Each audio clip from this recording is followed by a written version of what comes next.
ሐምሌ 7 ቀን ቅድስት ሥላሴ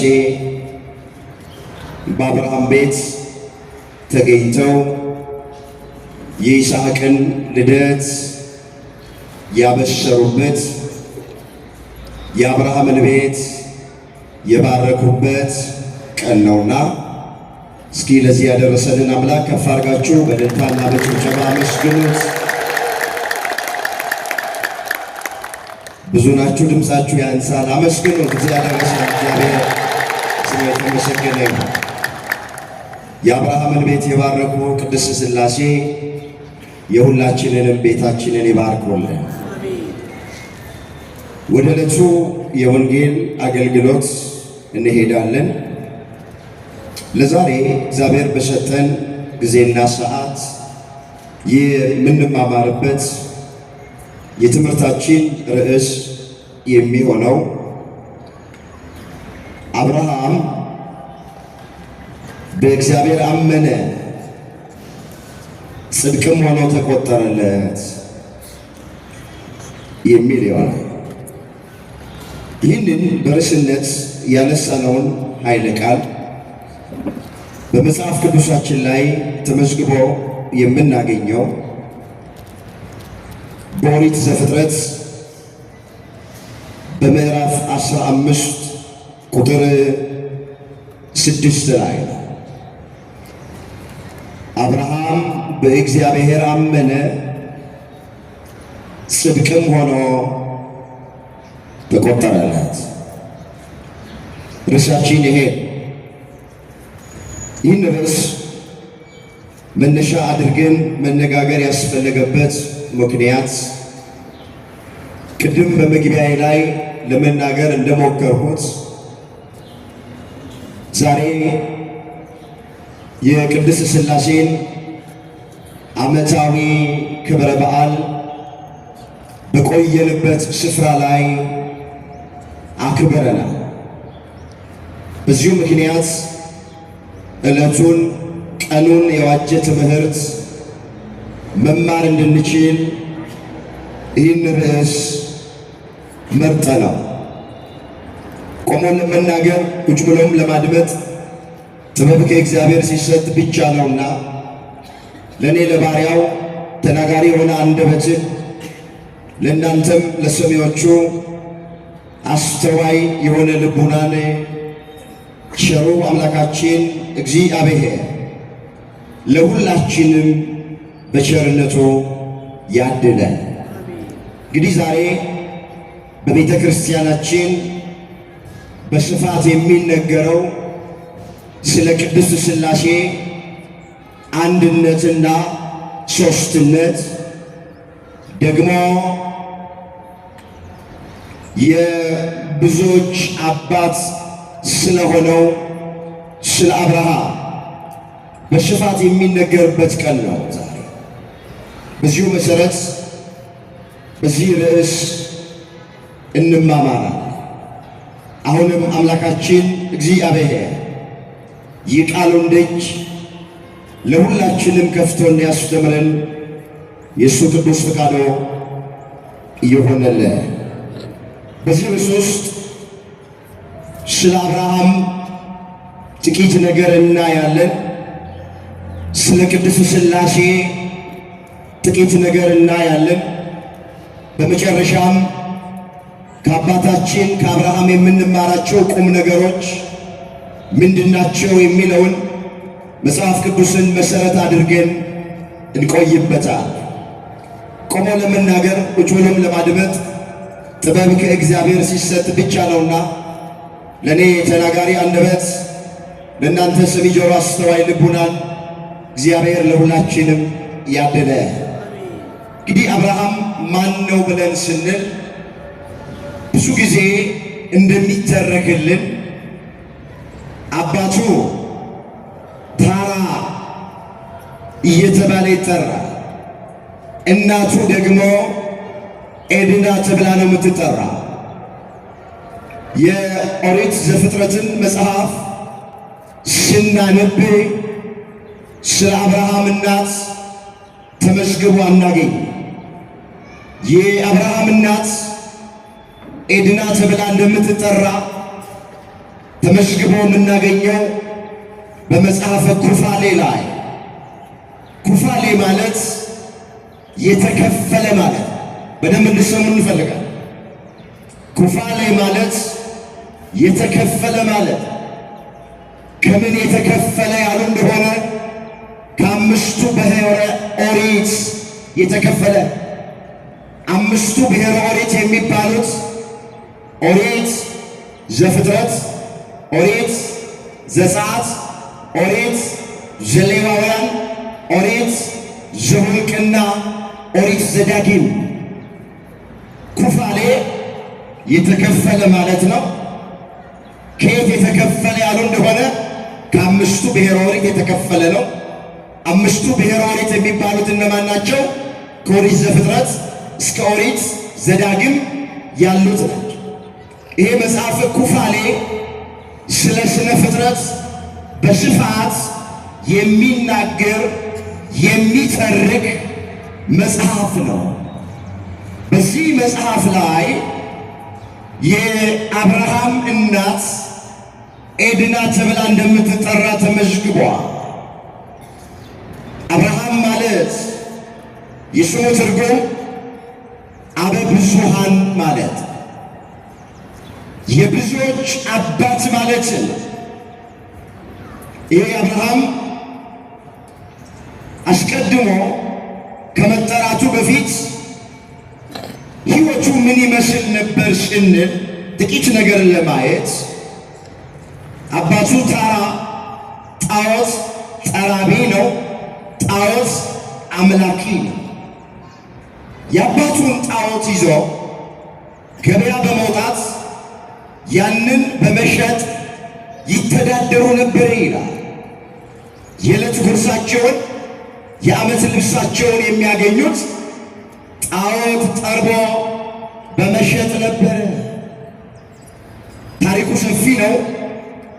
በአንድ ወቅት አብርሃም ለአባቱ ለታራ ታዞ ጣዖቱን ይዞ ወደ ገበያ ወጣ። ቀኑን ሙሉ የሚገዛው አጣ። ዋዩ መታው፣ ፀሐዩ መታው። እንዲህ እያለ ጣዖቱን ይጠይቀው ጀመረ። ርቦኛል አብላኝ፣ ጠምቶኛል አጠጣኝ አለው አብርሃም። ጣዖቱ ምንም አይነት መልስ አልመለሰለትም ይላል። ለምን? ጣዖት ዓይን አለው አያይም፣ ጆሮ አለው አይሰማም፣ እጅ አለው አይዳስስም፣ እግር አለው አይራመድም። ዳዊት እንዲህ ብሎ እንደተናገረ በዚህ በመዝሙር 113 ቁጥር 12 ላይ የአሕዛብ ጣዖታት የብርና የወርቅ የሰው የእጅ ሥራ ናቸው። ዓይን አላቸው አያዩም፣ ጆሮ አላቸው አይሰሙም፣ እጅ አላቸው አይዳስሱም፣ እግር አላቸው አይራመዱም ይላል። ወገኖቼ የኔና የእናንተ አምላክ እግዚአብሔር ዓይን አለው፣ በምሕረቱ ያየናል። ጆሮ አለው፣ የኛ አምላክ ጸሎታችንን ይሰማናል። ጣዖት ግን ዓይን አለው አያይም፣ ጆሮ አለው ደግሞ ጸሎት አይሰማ። ርቦኛል አብላኝ፣ ጠምቶኛል አጠጣኝ ብሎ ሲለው ጣዖቱ ምንም መልስ አልሰጠውም። አብርሃም እንዲህ ይል ጀመረ። ዓይን ያለው የማያይ ጆሮ ያለው የማይሰማ ጣዖት አምላክ አለላችሁ ብትወዱ ግዙ እያለ ይዞር ጀመረ። በዚያ የነበሩ ሰዎች ይህ ሰው ጤነኛ ነው ወይ አብዷል ወይ? እሱ ያቀለለውን ማን ነው የሚያከብርለት ብለው አሉ። ወዲያው ታሪኩ እንደምናውቅ ጣዖቱን ሰበረና እግዚአብሔርን ፍለጋ ጀመረ። አብርሃም ንፋስን ለማምለክ ሞከረ። ነገር ግን ንፋስ አምላክ እንደማይሆን ተረዳ። ውሃን ለማምለክ ሞከረ። በሆነ ነገር ሲገደብ አየው። ስለዚህ ውሃ አምላክ መሆን አይችልም አለ። ፀሐይንም ለማምለክ ሞከረ። ስትጠልቅ አያት። ሲመሽ ፀሐይም አምላክ መሆን አትችልም አለ። በመጨረሻ አምላከ ፀሐይ ተናበበኒ አለ። የፀሐይ አምላክ ተናገረኝ ለአብርሃም ተገለጠለት እንዲህም አለው ይላል ኦሪት ዘፍጥረት ምዕራፍ 12 ቁጥር 1 ጀምሮ። እግዚአብሔርም አብርሃምን አለው ከአገርህ ከዘመዶችህም ከአባትህም ቤት ተለይተህ እኔ ወደማሳይ ምድር ውጣ፣ ታላቅ ሕዝብ አደርግሃለሁ፣ እባርክሃለሁ፣ የሚባርኩህን እባርካለሁ፣ የሚረግሙህን እረግማለሁ፣ የምድር ነገዶች ሁሉ ባንተ ይባረካሉ። እግዚአብሔር ለአብርሃም ተገለጠለት። ከዘመዶችህ ጣዖት ከሚያመልኩ ዘመዶችህ ማለት ነው፣ ከቤተሰብህ ጣዖት ከሚያመልክ ቤተሰብህ፣ ከሀገርህ ጣዖት ከሚመለክበት ሀገር ተለይተህ እኔ ወደማሳይ ምድር ውጣ፣ ከካራን ውጣ፣ ከነዓን ግባ። ወገኖቼ ጣዖት እያመለኩ መባረክ አይችልም። እግዚአብሔር እንዲባርከን ከፈለግን እሱ ከማይከብርበት ሕይወት ውስጥ መውጣት አለብን። አብርሃምን እግዚአብሔር የባረከው አውጥቶት ነው። ከካራን አውጥቶት ከነዓን ላይ ነው የባረከው። ይሄ ድምፅ የሚሰማችሁ በሕይወታችሁ መባረክ ከፈለጋችሁ እግዚአብሔር ከማይከብርበት ሕይወት ውስጥ ውጡ። ሙሴን እግዚአብሔር የባረከው ከፈርዖን ቤት አውጥቶ ነው የባረከው። እስራኤልን እግዚአብሔር የባረካቸው ከግብፅ አውጥቶ በምድረ ርስት ነው።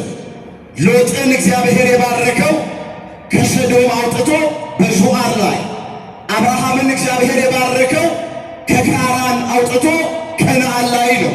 እግዚአብሔር ስንወጣ ነው የሚባርከን። እባካችሁ አሁን ብዙዎቻችን በሕይወታችን መባረክ እንፈልጋለን፣ ነገር ግን መውጣት ደግሞ አንፈልግም። አንዳንዶች ከጫት ተራ መውጣት አይፈልጉም፣ ከጠጅ ቤት መውጣት አይፈልጉም፣ ከአረቄ ቤት መውጣት አይፈልጉም፣ ከድራፍትና ከውስኪ ቤት መውጣት አይፈልጉም፣ ከዝሙቱ መንደር ከሐሜቱ ስፍራ መውጣት አይፈልጉም። መባረክ ደግሞ ይፈልጋል። እንዴት ይሆናል? መጽሐፍ ከባቢሎን ውጡ ነው በትንቢተ ኢሳይያስ ምዕራፍ 48 ቁጥር 20 ላይ የተመዘገበ ቃል። ከባቢሎን ውጡ ሲል ባቢሎን ከምትባለዋ ከተማ ውጡ ማለት አይደለም። ይሄ ለእግዚአብሔር ቁም ነገር አይደለም። ከባቢሎን ውጡ ማለት በባቢሎን የሚመለከው ጣዖት ነው። ባቢሎናውያን ጣዖት አምላኪዎች ናቸው። ስለዚህ ከባቢሎን ውጡ ማለት ከአምልኮተ ጣዖቶች ውጡ ማለት። ስንወጣ ይባርከናል አምላካችን እግዚአብሔር። እሱ ከማይከብርበት ሕይወት ውስጥ እንድንወጣ ሁላችንን በቸርነቱ ይርዳን። አሜን በሉ። አብርሃምን ውጣ ሲለው ከሥጋና ከደም ጋር አብርሃም አልተከራከረም፣ ምክንያት አላቀረበም። ይሄ ጣዖት እኮ መተዳደሪያዬ ነው፣ የዕለት ጉርሴን የዓመት ልብሴን የማገኝበት ነው፣ መተዳደሪያዬን ትቼ እንዴት እወጣለሁ አላለም። አሁን አንዳንዶች በተለይ እህቶች ሥጋቸውን እየሸጡ የሚተዳደሩ ቤተ መቅደስ የተባለ ሰውነታቸውን በዝሙት የሚያረክሱ አግኝተናቸው ከዚህ ሥራ ውስጥ ውጡ ስንላቸው ይህ እኮ መተዳደሪያዬ ነው ያሉ። እንጀራ እኮ ነው ይሄ፣ እንዴት አድርጌ እወጣለሁ ይላሉ። አብርሃም መተዳደሪያዬ ነው አላለም። ውጣ ሲባል እሺ ብሎ ወጣ። ከወጣ በኋላ ተባረከ። እህቶቼ፣ ወንድሞቼ ከኛ የሚጠበቀው ለእግዚአብሔር ታዞ እሱ ከማይከብርበት ሕይወት ውስጥ መውጣት ነው። ከወጣን በኋላ ማን ይባርከናል? ስሙን ተሮት ማን ይባርከናል? ወስነን እንድንወጣ መድኃኔዓለም ሁላችንንም ይርዳ። አብርሃም ወጣ። በቃ ጣዖት ከሚመለክበት ዘመዶቹ፣ ቤተሰቡ፣ ሀገሩ፣ መንደሩ ተለይቶ ወጣ። ወገኖቼ ሰው ኃጢአት ቢሰራ በስጋው ነው እግዚአብሔርን የሚበድል። ጣዖት የሚያመልክ ሰው ግን በእግዚአብሔር ላይ ነው የሚያመጽ። ጣዖት ማምለክ በእግዚአብሔር ላይ ማመጽ። በስጋችን ልንበደል እንችላለን። ሁላችንም የለበስነው ስጋ ደካማ ስጋ ነው። ቶሎ ኃጢአት የሚከበው ነው። ፍጥረታችንን እግዚአብሔር ያውቀዋል። ጣዖት ስናመልክ ከተገኘን ግን ቅድም እንዳልኳቸው ይሄ በእግዚአብሔር ላይ አመጽ ነው። መጽሐፍ እንደዚህ ይላል። እስኪ ካሉላችሁም ተመልከቱት። ኦሪት ዘሌዋውያን ምዕራፍ 20 ቁጥር 6 መናፍስት ጠሪዎችን ጠንቋዮችን በሚከተል በስራቸው በሚያመነዝር በዚያ ሰው ላይ ፊቴን አከብዳለሁ፣ ከአሕዛብ መካከል ለይቼ አጠፋዋለሁ። ቃሉን አስተውሉት። መናፍስት ጠሪዎችን ጠንቋዮችን በሚከተል አምልኮተ ጣዖት ማለት ይሄ ነው። የግድ ድንጋይ ጠርቦ እንጨት አለዝቦ እሱን ቅቤ እየለቀለቁ ለእሱ መውደቅ መነሳት አለ። ወይም ሙዳይ ውስጥ ጨሌ አስቀምጦ እሱን ቅቤ መለቅለቅ ብቻ አይደለም። ወደ መናፍስት ጠሪ በሚሄድ መተተኛ ጋር፣ አስማተኛ ጋር፣ ድግምተኛ ጋር፣ መጽሐፍ ገላጭ ጋር፣ ሲኒ ሰብዛቂ ጋር የልጆቼ ጠባቂ እሷ ናት የሚል መናፍስት ጠሪዎችን ጠንቋዮችን በሚከተል በዚያ ሰው ላይ ፊቴን አከብዳለሁ አለ። እግዚአብሔር ፊቱን ካከበደ እንዴት ሊሆን ነው? ከአሕዛብ መካከልም ለይቼ አጠፋዋለሁ። አምላካችን እግዚአብሔር በዚህ ሕይወት ውስጥ ያሉትን ወገኖቻችንን ከዚህ በቸርነቱ ያውጣል። መጽሐፍ እኔ እግዚአብሔር ነኝ፣ ስሜም ይህ ነው፣ ክብሬን ለሌላ ምስጋናዬን ለተቀረጹ ምስሎች አልሰጥም። ኢሳይያስ 46 ቁጥር 8 ላይ ተመዘገበ። እስኪ ላስቸግራችሁ ይህን ቃል አብረን ነው። እኔ በሙሴ እግዚአብሔር ነኝ፣ ስሜም ይህ ነው፣ ክብሬን ለሌላ ምስጋናዬን ለተቀረጹ ምስሎች አልሰጥም። ምን አልልም? የእግዚአብሔር ክብር የሚሰጠው ለማን ብቻ ነው? ስሙን ጥሩት። ለማን ብቻ? የእግዚአብሔር ምስጋና የሚሰጠው ለማን ብቻ ነው? እኔ እግዚአብሔር ነኝ አለ። ስሜም ይህ ነው። ክብሬን ለሌላ፣ ክብሬን ለጠንቋይ፣ ክብሬን ለመናፍስት ጠሪ፣ ክብሬን ካህኔን ለሚሰብ ለአስማተኛ ለድግምተኛ አልሰጥም። ምስጋናዬንም ለተቀረጹ ምስሎች አልሰጥም። እባካችሁ የእግዚአብሔርን ክብር ለሰው የሰጠንበት ዘመን ይብቃ። የእግዚአብሔርን ክብር ለመተተኞች፣ ለአስማተኞች፣ ለድግምተኞች፣ ለራሳቸው ለማያውቁት የሰጠንበት ዘመን ይብቃ። የእኛ የመከራ ቀን ደራሻችን፣ የጭንቅ ቀን ደራሻችን፣ መካኒቱን ወላድ የሚያደርጋት ተራራ የሆነብንን ነገር ደልዳላ ሜዳ የሚያደርግ ባህር እየከፈለ የሚያሻግረን አምላካችን እግዚአብሔር ነው። አመስግኖት፣ ክብር ምስጋና ለስሙ ይሁን። እሱ ነው የጎደለንን ነገር የሚሞላ፣ የራቀብንን ነገር የሚያቀርብ፣ እንባችንን የሚያብስ፣ እንቆቅልሻችንን የሚፈታ፣ ታሪካችንን የሚቀይር፣ ነገራችንን የሚገለብጥ፣ የልባችንን መሻት የሚፈጽመው የድንግል ማርያም ልጅ መድኃኔ ዓለም ኢየሱስ ክርስቶስ። እሱን ትተን የትም አንሄድ። አምላክህ እግዚአብሔርን ፍራ፣ እሱን ብቻ አምልክ፣ ከእሱም ጋር ተጣበቅ ተብሎ ተጽፏል። ዘዳግም 10 ቁጥር 20 ላይ ቃሉን አስቡ። አምላክህ እግዚአብሔርን ፍራ፣ እሱን ብቻውን አምልክ። እግዚአብሔር ብቻውን የሚመለክ አምላክ። ደባል ነገር በእሱ ላይ እንድናመልክ አልተፈቀደም። ንጉሥ በመንግሥቱ፣ ጎልማሳ በሚስቱ ሲመጡበት እንደማይወድ እግዚአብሔር በአምልኮቱ ሲመጡበት አይወድም። ያጠፋል እግዚአብሔር፣ ይበቀላል እግዚአብሔር። ቀናኢ ነው አምልኮቱ እግዚአብሔር። እሱን ብቻ እያመለክን እንድንኖር መድኃኔዓለም ሁላችንንም ይርዳ። አብርሃም ጣዖት ከሚያመልክ ቤተሰቡ፣ ዘመዶቹ፣ ሀገሩ የእግዚአብሔርን ድምፅ ሰምቶ ወገኖቼ ወጣ። በብሉይ ኪዳን ወንጌል ሳይሰበክለት እግዚአብሔርን ፈልጎ ያገኘ ሰው አብርሃም ነው።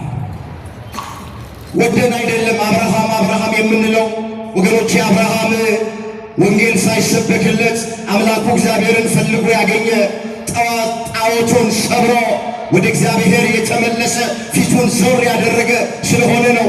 አዲስ ኪዳንም ብሉይ ኪዳንንም ስታጠኑ አብርሃም ይላል መጽሐፉ ሁሉ። የክርስቶስን የትውልድ ሐረግ ስናጠና በማቴዎስ ወንጌል ምዕራፍ 1 ቁጥር 1 ላይ የዳዊት ልጅ የአብርሃም ልጅ የኢየሱስ ክርስቶስ ትውልድ ይላል።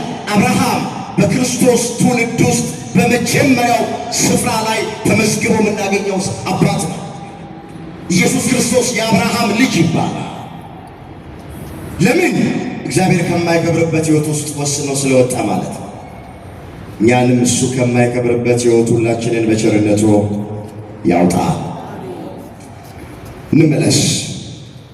ዛሬ ስለምናከብረው በዓል ጥቂት ነገር እስኪ እናንሳ። ታሪኩ በኦሪት ዘፍጥረት በምዕራፍ 18 ቁጥር 1 ጀምሮ ተመዝግቦ የምናገኘው ታሪክ ነው። እንዲህ ይላል። በቀትርም ጊዜ እሱ በድንኳን ደጃፍ ተቀምጦ ሳለ፣ እርሱ የሚለው አብርሃምን ነው። እግዚአብሔር በመምሬ የአድባር ዛፍ ተገለጠለት። ለምንድን ነው በድንኳኑ ደጃፍ ላይ የተቀመጠው አብርሃም ስንል ታሪኩ ሰፊ ነው። አብርሃም እንግዳ ተቀባይ ነው። ታውቃላችሁ፣ ሰይጣን በአብርሃም ላይ ቀናበት። እንግዳ በመቀበል በረከት ሲያገኛየና በረከቱን ሊያስቀርበት በቅናት ተነሳ። ሰይጣን የበጎ ነገር ጠላት ነው። ስለዚህ ቤተክርስቲያን ታሪክ ምን ይላል? መንገድ ላይ ሰይጣን በወጣት ሰው አምሳል ራሱን በድንጋይ ፈንክቶ ደሙን እያፈሰሰ መንገድ ላይ ወደ አብርሃም ቤት በሚወስደው መንገድ ላይ ቁጭ አለ። እንግዶች ወደ አብርሃም ቤት ሲመጡ የት ነው የምትሄዱት ይላቸዋል። ርቦናል እንዲያበላን፣ ጠምቶናል እንዲያጠጣን ወደ አባታችን ወደ አብርሃም ቤት ነው የምንሄደው ይሉታል። ሰይጣንም እንዲህ ይላል፣ የቀደመ አብርሃም መሰላችሁ? የድሮ አብርሃም መሰላችሁ? ርቦኝ እንዲያበላኝ ጠምቶኝ እንዲያጠጣኝ ሲሄድ ይኸው በድንጋይ ፈንክቶ ደሜ እየፈሰሰ ነው። እንደኔ መሆን ከፈለጋችሁ ሂዱ፣ ነገር ግን ባትሄዱ ይሻላል እያለ እንግዶች ወደ አብርሃም ቤት እንዳይመጡ ሰይጣን ዘጋ። አብርሃምን እየከሰሰው ማለት ነው። ምን ብሎ ነው የሚከሰው? የቀድሞ አብርሃም እንዳይመስላችሁ። ሰይጣን ከሳሽ ነው። ይሄ ከሳሻችንን ጌታችን መድኃኒታችን ኢየሱስ ክርስቶስ በመስቀል ቀጥቅጦ ከእግሮቻችን በታች ይጣልልን። አብርሃምን ከሰሰው በእግዚአብሔር ፊት፣ ዘካርያስንም ከሶታል፣ ኢያሱንም ከሶታል። ዛሬም የወንድሞቻችን ከሳሽ እሱ ነው። እንዲህ ተብሎ ነው የተጻፈው። ላነበው ፈልጋለሁ። በዚህ በራዕየ ዮሐንስ ምዕራፍ 12 ቁጥር 9 ጀምሮ እንዲህ ተብሎ ተመዝግቧል። አሁንም የአምላካችንን ማዳንና ኃይል መንግሥትም የክርስቶስንም ሥልጣን ቀንና ሌሊት በአምላካችን ፊት የሚከሷቸው የወንድሞቻችን ከሳሽ ተጥሏልና ይላል። የወንድሞቻችን ከሳሽ መንፈስ ቅዱስ ወቃሽ ነው፣ ሰይጣን ግን ከሳሽ። ክርስቲያኖች ከሳሾች አትሁኑ፣ ወቃሾች ሁኑ እንጂ ባካችሁ ከሳሾች አትሁኑ። ወንድሞቻችሁን አትከሱ፣ እህቶቻችሁን አትክሰሱ። አብርሃምን ሰይጣን ከሰሰው። ዛሬም አንዳንዶች የገዛ ወንድሞቻቸውን የሚከሱ የገዛ እህቶቻቸውን የሚከሱ የቀድሞ እንትና መሰለ ተለውጧል፣ የቀድሞ መሰለችህ ተለውጣለች እያሉ የገዛ እህቶቻቸውን የሚከሱ አንዳንዶች አሉ። ከዚህ ውስጥ እንውጣ። መክሰስ የሰይጣን አብርሃምን ከሰሰ፣ እንግዳ አስቀረበት። እየፈሩ ከአብርሃም ቤት ቀሩ። ካገኘን በሱ የደረሰበት በእኛ ይደርስብናል ብለው ወደ አብርሃም ቤት መሄድ ቀሩ። እንግዳ ካልመጣ ምንም አልቀምስም ብሎ መሸ። የአብርሃምን የልቡን ቆራጥነት ያዩ ቅድስት ሥላሴ ሰይጣን እንግዳ ወደ አብርሃም ቤት እንዳይመጣ እንዳደረጉ አውቀው ሲመሻሽ ቅድስት ሥላሴ ወደ አብርሃም ቤት በእንግድነት መጡ። ይህንን ነው ያመጣው። አብርሃም በድንኳኑ ደጃፍ ላይ ተቀምጦ ደጅ ደጁን ያያል። ምንድን ነው ደጅ ደጁ የሚያየው? እንግዳ ነው የሚያየው። እንግዳ ሊቀበል ነው። ደጅ ደጁን ቢያይ እንግዳ ቀረበት። ሥላሴ እንግዳ ሆነ ወደ አብርሃም ቤት መጥቶ። ክብር ምስጋና ለአምላካችን ለእግዚአብሔር ይባላል። ከዛ ታሪኩ እንደምናውቅ ዓይኑን አነሳና 3 ሰዎች በፊቱ ቆመው አየ። ባያቸው ጊዜ ሊቀበላቸው ከድንኳኑ ደጃፍ ተነስቶ ሮጠ፣ ወደ ምድርም ሰገደ። በፊትህ ሞገስ አግኝቼ እንደሆነ ባሪያህን አትለፈኝ ብሎ ለመነ። እንግዲህ ለአብርሃም ዛሬ ቅድስት ሥላሴ በ3 አረጋውያን ሰዎች አምሳል ተገልጠውለታል። አንዳንድ ሰዎች ለአብርሃም የተገለጡት ሥላሴ አይደሉም ሰዎች ናቸው ወይም መላእክት ናቸው ብለው በድፍረት የሚናገሩ ሰዎች አሉ። መጽሐፍ ቅዱስ ግን የሚለን ለአብርሃም የተገለጡት መላእክት አይደሉም ሰዎችም አይደሉም። ለአብርሃም የተገለጠው ቅድስት ሥላሴ ናቸው። ሲገለጡ ግን የተገለጡት በሰው አምሳል። በምን አምሳል? አቤት! እንዴት እናውቃለን ያሉ እንደሆነ ራሱ ቃሉ ምን ይላል? በቀትርም ጊዜ አብርሃም በድንኳን ደጃፍ ተቀምጦ ሳለ እግዚአብሔር በመምሬ የአድባር ዛፍ ተገለጠለት። ማን ተገለጠለት? እግዚአብሔር። ወገኖቼ የአብ የወልድ የመንፈስ ቅዱስ የአንድነት ስማቸው ነው። ይህን ማስተዋል አለባቸው። እግዚአብሔር ስንል እግዚ ጌታ ነው፣ አብ አባት ነው፣ ሄር መንፈስ ቅዱስ ነው። እግዚአብሔር ማለት አብ ወልድ መንፈስ ቅዱስ ማለት ነው፣ ራሱ እግዚአብሔር ማለት። ስለዚህ እግዚአብሔር ተገለጠለት አለ። እንዴት ሆኖ? በ3 አረጋውያን ሰዎች አምሳል ተገለጠ። ለአብርሃም የተገለጠው እግዚአብሔር ሰው አይደለም፣ መላእክት አይደለም፣ አልተጻፈም። እንደዚህ ነው እግዚአብሔር እንደተገለጠለት ነው የተጻፈው፣ በሰው አምሳል እንጂ እግዚአብሔር በእግዚአብሔርነቱ ቢገለጥ አብርሃም ማየት አይችልም። ይችላል? መልሱልኝ። ይችላል? መጽሐፍ ምን ይላል? እግዚአብሔርን ያየው አንድ ሰው እንኳን የለም፣ በአባቱ እቅፍ ያለ አንድያ ልጁ ተረከው ይላል። የዮሐንስ ወንጌል ምዕራፍ 1 ቁጥር 18 ላይ። እስኪ ቃሉን አብረን እንበለው። እግዚአብሔርን በርሱ እግዚአብሔርን ያየው ሰው ማንም የለም፣ በአባቱ እቅፍ ያለ አንድ ልጁ ተረከው። እግዚአብሔርን ያየው ሰው ሊያየው የሚችል ሰው ማንም የለም። በእግዚአብሔርነቱ በመለኮታዊ ባህሪው ማንም ሰው እግዚአብሔርን ማየት አይችልም። አብርሃም እግዚአብሔር ተገለጠለት ስንል በእግዚአብሔርነቱ አይደለም። ሥላሴ ተገለጡ ስንል በሰው አምሳል ነው።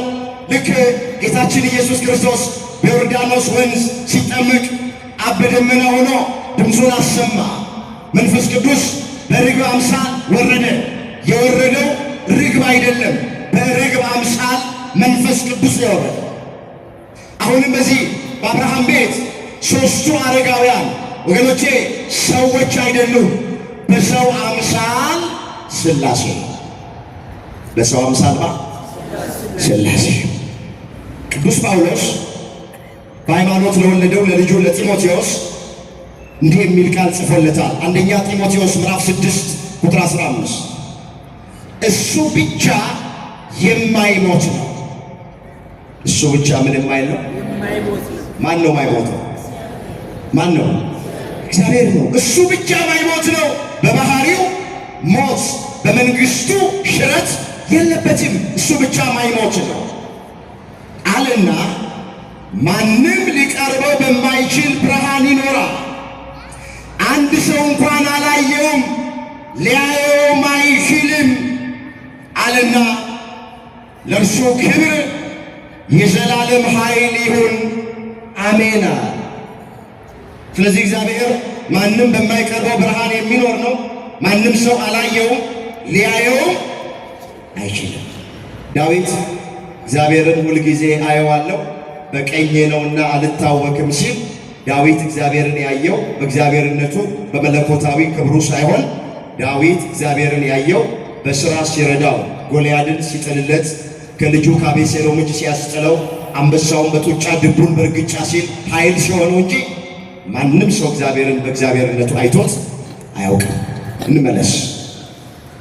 ተገለጡለት። ዛሬ ምስጢረ ሥላሴም የተገለጠበት ቀን። ሥላሴ ስንል አንድም ሦስትም ማለታቸው፣ አንድነታቸው በባህሪ በሕልውና ዓለምን በመፍጠር ዓለምን በማሳለፍ በአገዛዝ ሥላሴ ስንት ናቸው? ስንት ናቸው? አንድ። ደግሞ ሦስት እንላለን። ልዩ ሦስትነት በስም በአካል በግብር የስም ሦስትነት አብ ወልድ መንፈስ ቅዱስ። የአካል ሦስትነት ለአብ ፍጹም ገጽ ፍጹም መልክ ፍጹም አካል አለው። ለወልድም ፍጹም ገጽ ፍጹም መልክ ፍጹም አካል አለው። ለመንፈስ ቅዱስም ፍጹም ገጽ ፍጹም መልክ ፍጹም አካል አለው። ደግሞ በግብር ሦስት እንላለን። የአብ ግብሩ መውለድ ማስረጽ፣ የወልድ ግብሩ መወለድ፣ የመንፈስ ቅዱስ ግብሩ መስረጽ። አብ አባት ይባላል፣ ወልድ ልጅ ይባላል፣ መንፈስ ቅዱስ ሕይወት እስትንፋስ ይባላል።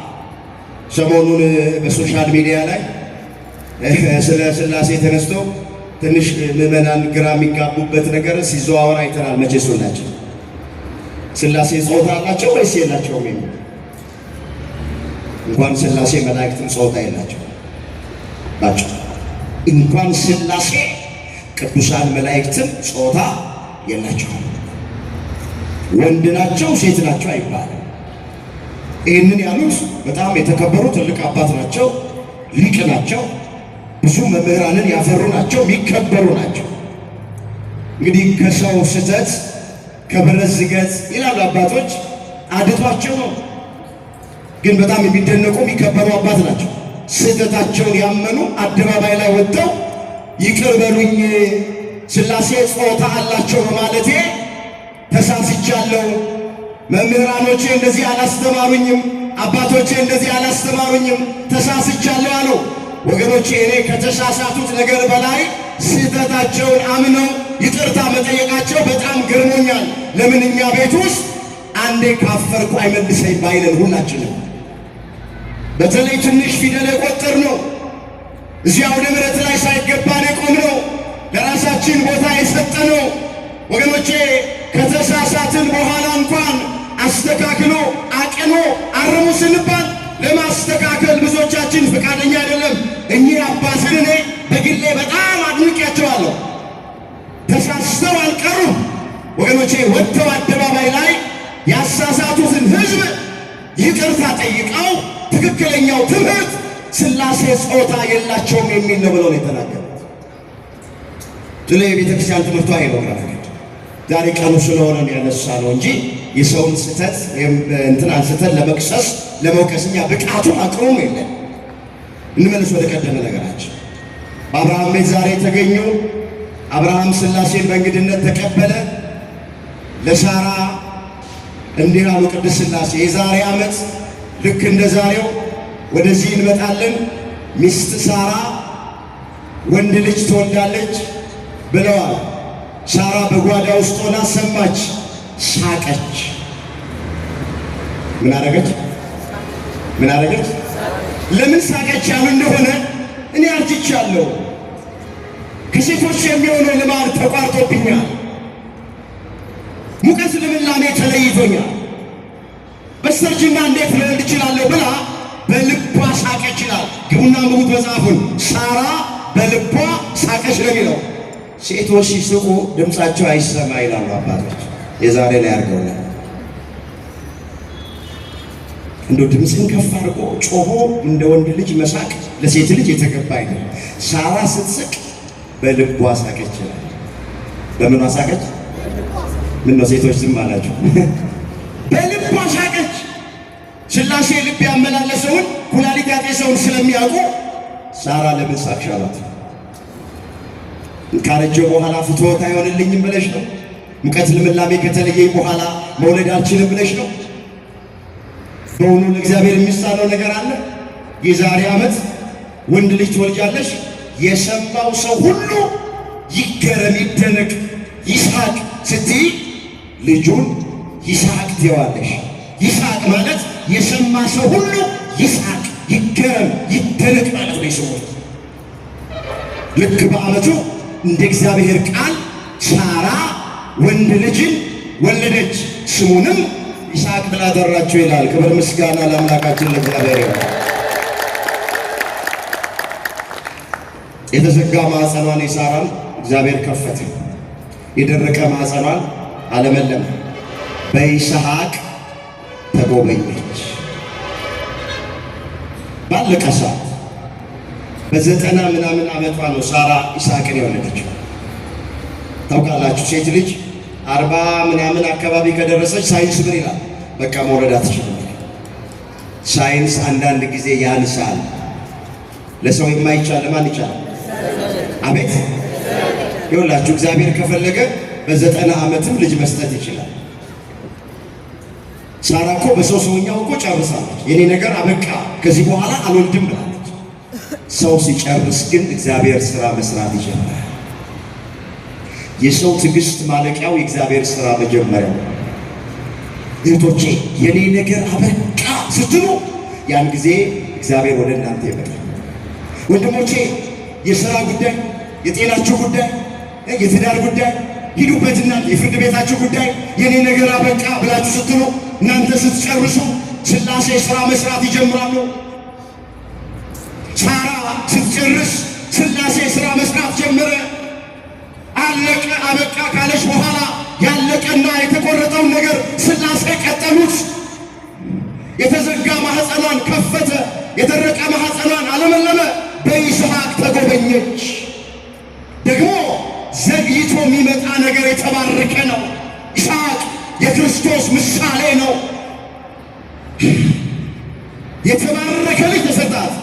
አምላካችን እግዚአብሔር ሳራን እንዳሰባት ሁላችንንም ያስበ። ባጭሩ ታሪኩ ይሄ ነው። ወደ መጨረሻው ሐሳብ ከአብርሃም ምንድን ነው የምንማረው? እሱም ጥቂት ነገር አስታውሳቸዋል። ዛሬ በዓሉን ከምናከብርለት ከአብርሃም ምን እንማራለን? የመጀመሪያ አብርሃም የሚያስተምረን መታዘዝ። እስኪ መታዘዝ ነው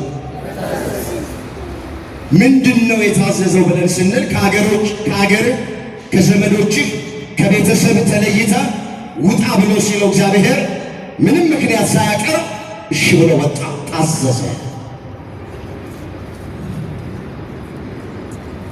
ታዘዘ። ወዴት እንደሚሄድ አያውቅም። ያው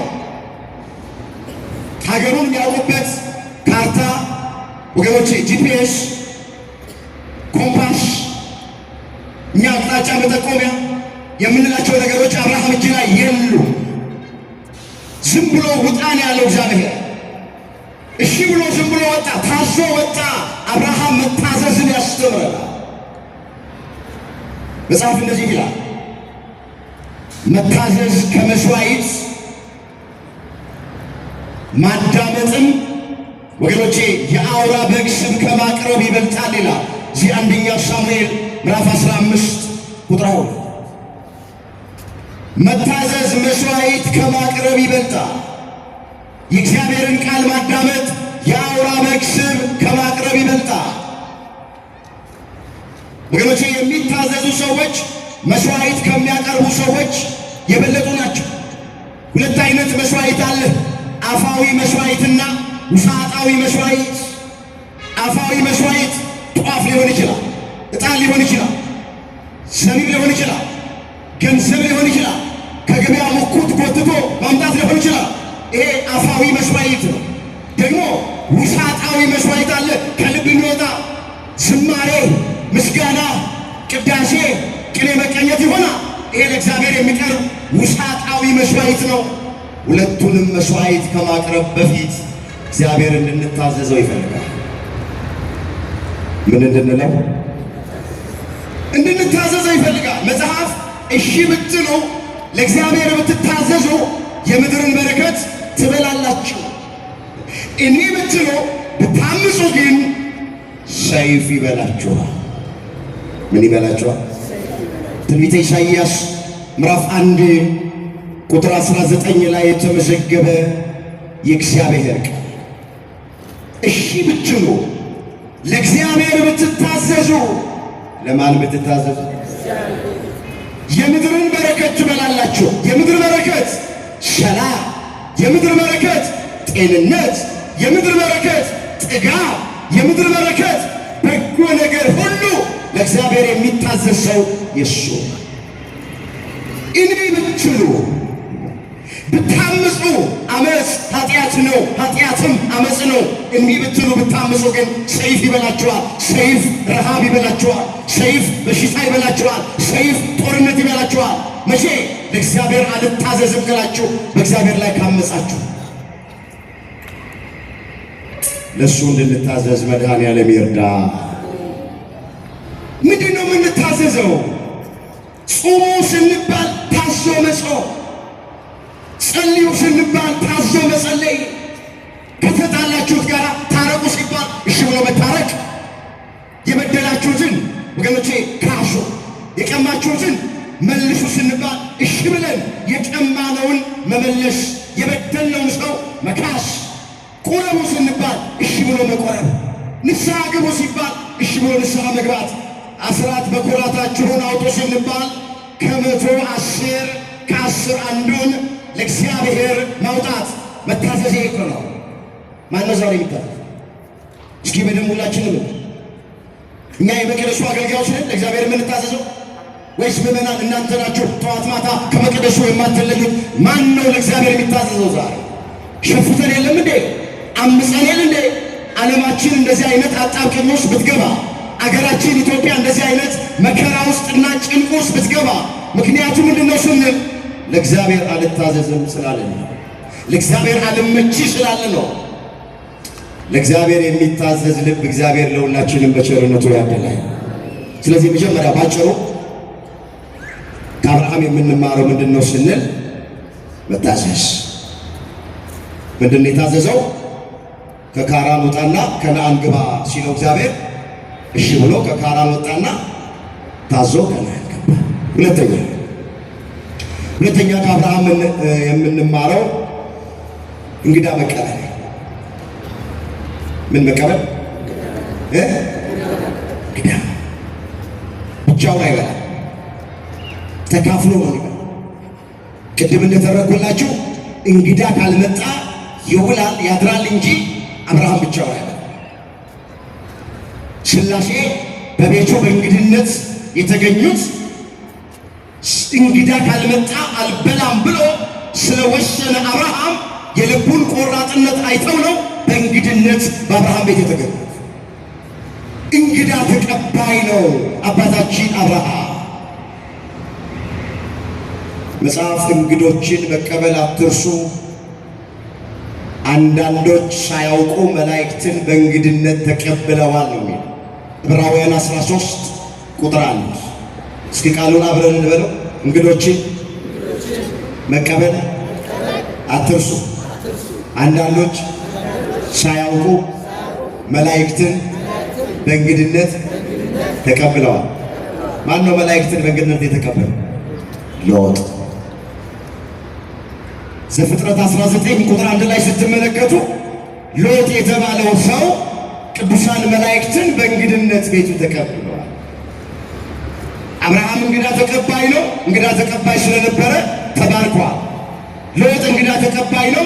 እንግዳ ተቀባይ ስለነበረ እግዚአብሔር ከሌሎቹ ጋር እንዲጠፋ አልወሰነበትም። ከሰዶም አውጥቶታል። ያቺ ሱራማይቷ ሴት ነቢዩ ኤልሳን በእንግድነት ተቀብላለች። አዲስ ኪዳን ላይ ስንመጣ ያ በቲያጥሮን ከተማ የምትኖሯ ቀይ ሐር ሻጭ ሊዲያ የምትባል ሴት ቅዱስ ጳውሎስን በቤቷ በእንግድነት ተቀብላለች።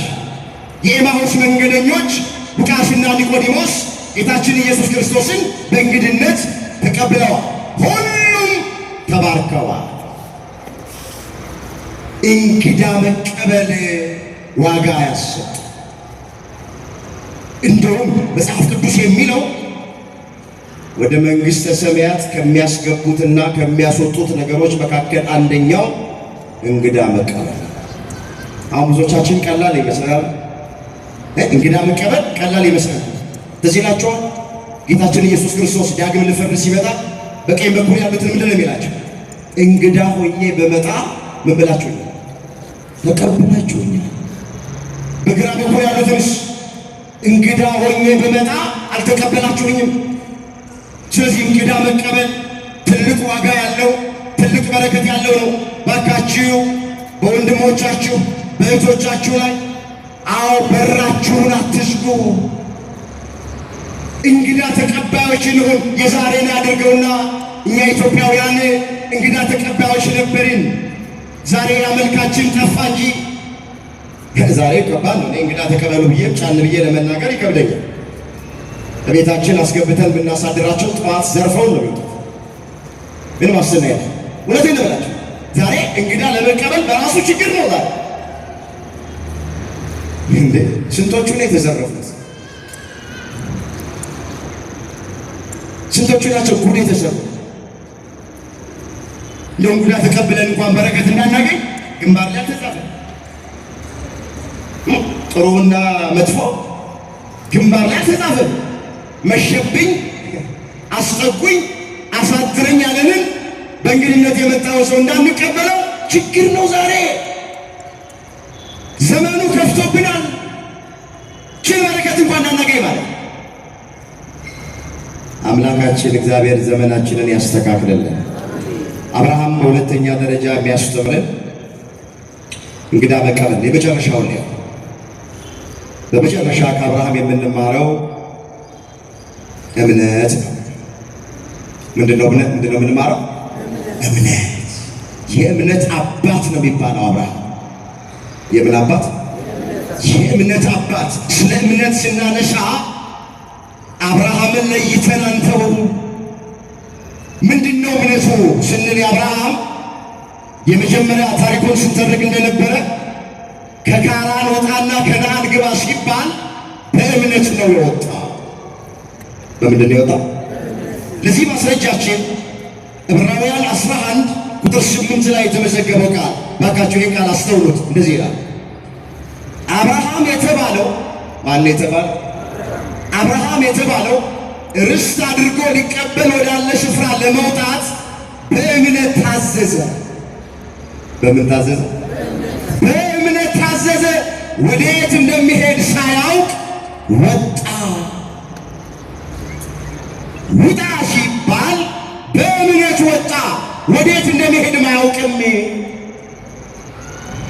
ስለዚህ መጀመሪያ አብርሃም የሚያስተምረን እምነት ነው ስንል እምነቱ ምንድን ነው ስንል ከካራን ወጣ ከነዓን ግባ ሲባል በእምነት ወጥቶ ገባ። ሁለተኛ የአብርሃም እምነት ምንድን ነው ስንል ዕድሜ ከገፋ በኋላ ትወልዳለህ ተብሎ ሲነገረው አሜን ይሁንልኝ ብሎ በጸጋ ተቀበለ። አልተጠራጠረም። እኔም አርጅቻለሁ፣ እሷም አርጅታለች፣ እንዴት ይሆናል አላለም። በሙሉ እምነት ተቀበለ። እግዚአብሔር ከሁኔታዎች ሁሉ በላይ እንደሆነ አመነ። እስኪ እግዚአብሔር ከሁኔታዎች ሁሉ በላይ ነው።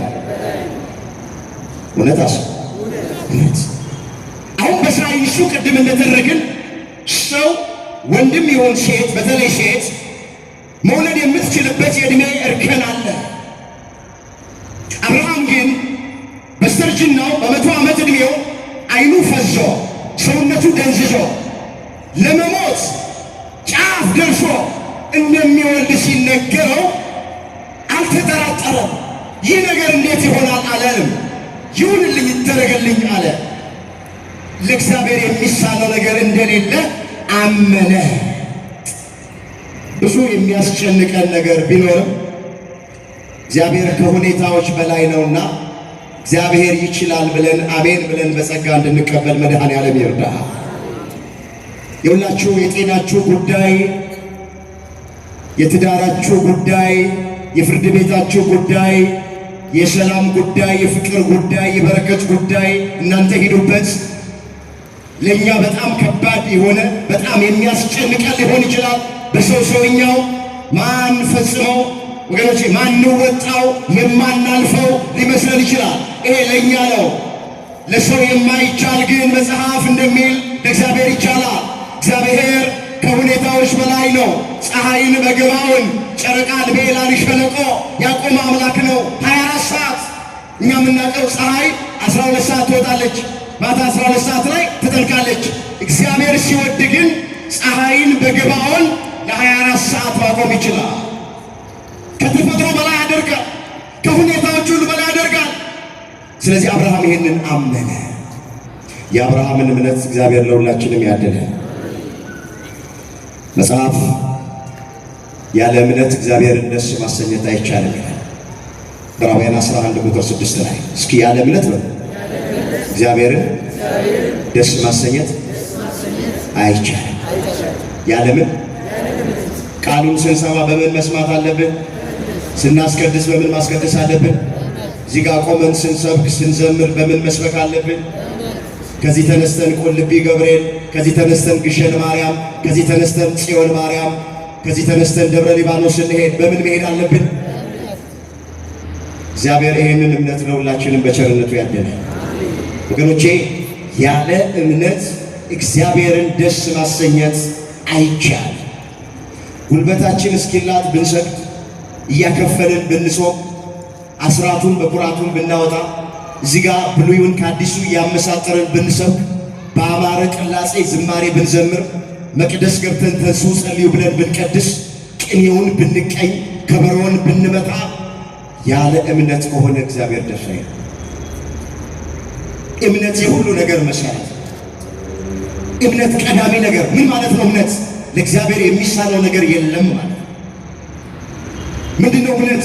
እግዚአብሔር ሁሉ ቻይ ነው። እግዚአብሔር ኤልሻዳይ ነው። የሚጠቅመኝን ነገር ሁሉ ያደርግልኛል፣ ይሰጣኛል ብሎ ማመን፣ ይሄ ነው እምነት ማለት። እንደዚህ እንድናምን መድኃኔዓለም ሁላችንን በቸርነቱ ይርዳ። አዎ ዛሬ ብዙዎቻችን የጎደለን ነገር እምነትን የጎደለን፣ በምንሰማው በምናየው ነገር እየደነገጥን እየፈራን ያለነው እምነታችን ጎደሎ ስለሆነ ነው። በሀገር ላይ የሚሆነው፣ በዓለም ላይ የሚሆነው፣ በቤተ ክርስቲያን ላይ የሚሆነው፣ በወገኖቻችን ላይ የሚሆነው፣ ስለ ራሳችንም በምንሰማው ነገር እየፈራን እየደነገጥን እየተጨነቅን እንቅልፋትን ቁጭ ብለን የምናድረው እምነታችን ጎደሎ ስለሆነ። እምነት ያለው ሰው ዓለምን ያሸንፋል ተብሎ ተጽፏል። ቅዱስ ዮሐንስ ወልደ ነጎድጓድ ሲናገር ምንድን ያለ የመጨረሻ ቃላችን ነው፣ ከእግዚአብሔር የተወለደ ሁሉ ዓለምን ያሸንፋል አለና፣ ዓለምን የሚያሸንፈው ደግሞ እምነታችሁ ነው። እስኪ ቃሉን አብረን እንበለው። ከእግዚአብሔር የተወለደ ሁሉ ዓለምን ያሸንፋል። ዓለምን የሚያሸንፈው እምነታችሁ ምናችሁ ነው? ዓለም የተባለው ጭንቀት ነው። ዓለም የተባለው ረሃብ፣ ዓለም የተባለው ሰይጣን ዲያብሎስ ነው። ዓለም ይሎስ ከእግዚአብሔር የተወለደ ሁሉ ዓለም ዲያብሎስን ያሸንፈዋል። ከእግዚአብሔር የተወለደ ሁሉ ዓለም ጭንቀትን ያሸንፈዋል። ከእግዚአብሔር የተወለደ ሁሉ ዓለም ፍርሃትን ያሸንፈዋል። ዓለምን የሚያሸንፈው ደግሞ ምንድነው ካላችሁ አለ መጽሐፍ እምነታችሁ። ምናችሁ ነው? በማን ላይ ያለን እምነት? አቤት አንደኛ ዮሐንስ መልእክት ምዕራፍ 5 ቁጥር 4 ላይ የተመዘገበ የእግዚአብሔር ቃል አብርሃም በእግዚአብሔር አመነ ጽድቅም ሆኖ ተቆጠረለት። አንድ የመጨረሻ ቃል ልናገር። አሁን እቺን ቃል እያነሱ አንዳንዶች ለመጽደቅ ለመዳን እንደ አብርሃም ማመን ብቻ ነው የሚያስፈልገው ይሏል። ይሄን አይችልም ጀርስ አብርሃም አመነ ጽድቅም ሆኖ ተቆጠረለት ስለሚል በቃ የዘላለም ሕይወት ለማግኘት ለመዳን መስፈርቱ ማመን ብቻ ነው። ስራ አያስፈልግም። ጾም፣ ጸሎት፣ ስግደት፣ 3 ሰዓት ቆሞ ማስቀደስ፣ በየገዳም መዞር አያስፈልግም። ስራ አያስፈልግም ብለው የሚከራከሩ ሰዎች አሉ። ወገኖች አብርሃም የጸደቀው በእምነት ብቻ ሳይሆን በስራም ጭምር። በምን ጭምር? ቺን የሚገልጥ አንድ ቃል አንብቤ በዛው ትምህርቴን ጠቃልለዋል። የያዕቆብ መልእክት ምዕራፍ 2 ላይ የተመዘገበ ቃል እባካችሁ ይህን ቃል አስተውሉት። ቁጥር 21 ጀምሮ መለከታል። አባታችን አብርሃም አባታችን አብርሃም ልጁ ይስሐቅን በመሠዊያ ላይ ባቀረበ ጊዜ በሥራ የጸደቀ አልነበረምን?